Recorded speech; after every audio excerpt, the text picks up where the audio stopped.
Chapter 85, The Fountain.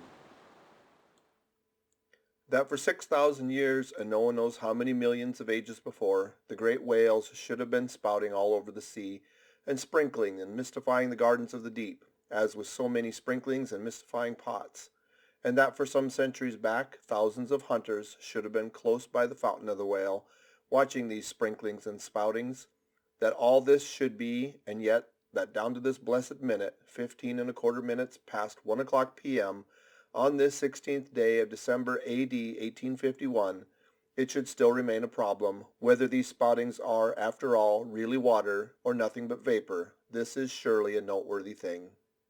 Let us then look at this matter along with some interesting items contingent. Everyone knows that by the peculiar cunning of their gills, the finny tribes in general breathe the air which at all times is combined with the element in which they swim. Hence a herring or a cod might live a century and never once raise its head above the surface. But owing to his marked internal structure which gives him regular lungs, like a human being's, the whale can only live by inhaling the disengaged air in the open atmosphere. Wherefore the necessity for his periodical visits to the upper world. But he cannot in any degree breathe through his mouth, for in his ordinary attitude the whale's mouth is buried at least 8 feet beneath the surface, and what is still more, his windpipe has no connection with his mouth. No, he breathes through his spiracle alone, and this is on the top of his head. If I say that in any creature breathing is only a function indispensable to vitality, inasmuch as it withdraws from the air a certain element, which being subsequently brought into contact with the blood, imparts to the blood its vivifying principle, I do not think I shall err, though I may possibly use some superfluous scientific words. Assume it, and it follows that if all the blood in a man could be aerated with one breath, he might then seal up his nostrils and not fetch another for a considerable time. That is to say, he would then live without breathing. Anomalous as it may seem, this is precisely the case with the whale, who systematically lives by intervals his full hour and more when at the bottom, without drawing a single breath, or so much as in any way inhaling a particle of air, for remember he has no gills. How is this? Between his ribs and on each side of his spine he is supplied with a remarkable, involved, Cretan labyrinth of vermicelli-like vessels, which vessels, when he quits the surface, are completely distended with oxygenated blood, so that for an hour or more, 1,000 fathoms in the sea, he carries a surplus stock of vitality in him, just as a camel crossing the waterless desert carries a surplus supply of drink for future use in its 4 supplementary stomachs. The anatomical fact of this labyrinth is indisputable, and that the supposition founded upon it is reasonable and true seems the more cogent to me when I consider the otherwise inexplicable obstinacy of that Leviathan in having his spoutings out, as the fishermen phrase it. This is what I mean. If unmolested upon rising to the surface, the sperm whale will continue there for a period of time exactly uniform with all his other unmolested risings. Say he stays 11 minutes and jets 70 times, that is, respires 70 breaths. Then whenever he rises again, he will be sure to have his 70 breaths over again to a minute. Now if after he fetches a few breaths you alarm him so that he sounds, he will be always dodging up again to make good his regular allowance of air, and not till those 70 breaths are told will he finally go down and stay out his full term below. Remark, however, that in different individuals these rates are different, but in any one they are the like. Now why should the whale thus insist upon having his spoutings out, unless it be to replenish his reservoir of air descending for good? How obvious is it, too, that this necessity for the whale's rising exposes him to all the fatal hazards of the chase, for not by hook or by net could this vast leviathan be caught when sailing 1,000 fathoms beneath the sunlight. Not so much thy skill then, O hunter, as the great necessities that strike the victory to thee. In man, breathing is incessantly going on, one breath only serving for 2 or 3 pulsations, so that whatever other business he has to attend to, waking or sleeping, breathe he must, or die he will. But the sperm whale only breathes about 1/7, or Sunday of his time. It has been said that the whale only breathes through his spout hole. If it could truthfully be added that his spouts are mixed with water, then I opine we should be furnished with the reason why his sense of smell seems obliterated in him. For the only thing about him that at all answers to his nose is that identical spout hole, and being so clogged with 2 elements, it could not be expected to have the power of smelling. But owing to the mystery of the spout, whether it be water or whether it be vapor, no absolute certainty can as yet be arrived on this head. Sure it is nevertheless that the sperm whale has no proper olfactories. But what does he want of them? No roses, no violets, no cologne water in the sea.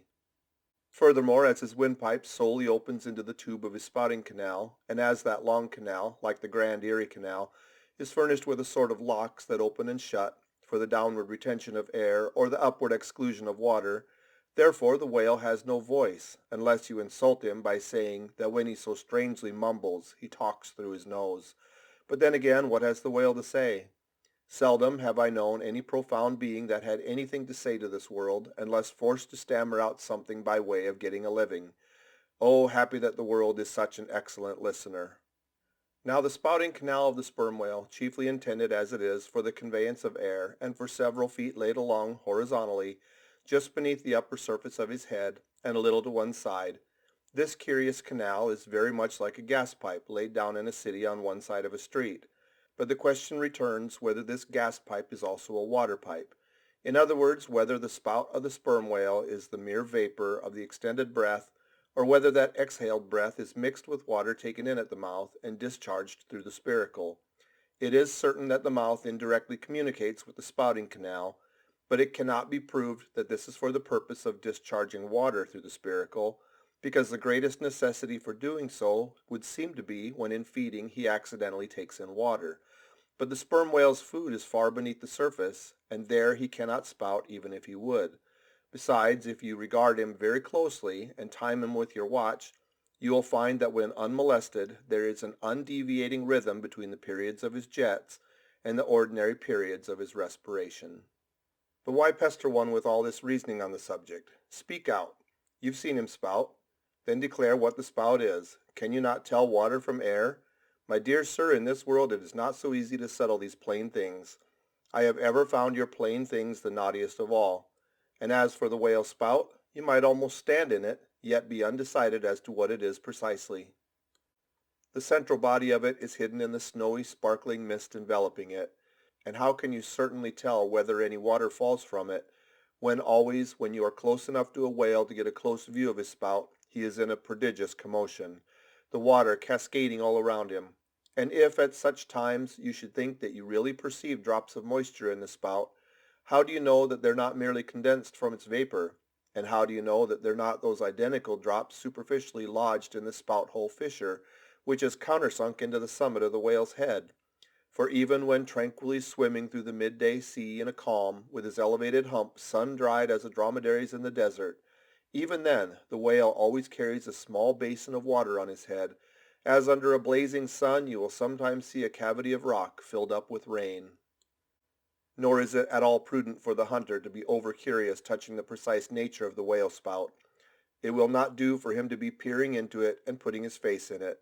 You cannot go with your pitcher to this fountain and fill it and bring it away, for even when coming into slight contact with the outer vapory shreds of the jet, which will often happen, your skin will feverishly smart from the acridness of the things so touching it. And I know one who, coming into still closer contact with this spout, whether with some scientific object in view or otherwise, I cannot say, the skin peeled off from his cheek and arm. Wherefore, among whalemen, the spout is deemed poisonous. They try to evade it. Another thing, I've heard it said, and I do not much doubt it, that if the jet is fairly spouted into your eyes, it will blind you. The wisest thing the investigator can do then, it seems to me, is to let this deadly spout alone. Still, we can hypothesize, even if we cannot prove and establish. My hypothesis is this, that the spout is nothing but mist. And besides other reasons, to this conclusion I am impelled by considerations touching the great inherent dignity and sublimity of the sperm whale. I account him no common shallow being, inasmuch as it is indisputed fact that he is never found on soundings or near shores. All other whales sometimes are. He is both ponderous and profound, and I am convinced that from the heads of all ponderous, profound beings, such as Plato, Pyrrho, the devil, Jupiter, Dante, and so on, there always goes up a certain semi-visible steam while in the act of thinking deep thoughts. While composing a little treatise on eternity, I had the curiosity to place a mirror before me, and ere long saw reflections there, a curious involved worming and undulation in the atmosphere over my head, The invariable moisture of my head while plunged in deep thought after 6 cups of hot tea in my thin shingled attic of an August afternoon, this seemed an additional argument for the above supposition. And how nobly it raises our conceit of the mighty misty monster, to behold him solemnly sailing through a calm tropical sea, his vast mild head overhung by a canopy of vapor, engendered by his incommunicable contemplations, and that vapor, as you will sometimes see it, glorified by a rainbow, as if heaven itself had put its seal upon his thoughts. For d'ye see, rainbows do not visit the clear air, they only irradiate vapor. And so through all the thick mists of the dim doubts in my mind, divine intuitions now and then shoot, enkindling my fog with a heavenly ray. And for this I thank God, for all have doubts, many deny, but doubts or denials, few along with them have intuitions. Doubts of all things earthly and intuitions of some things heavenly. This combination makes neither believer nor infidel, but makes a man who regards them both with equal eye. End of chapter 85.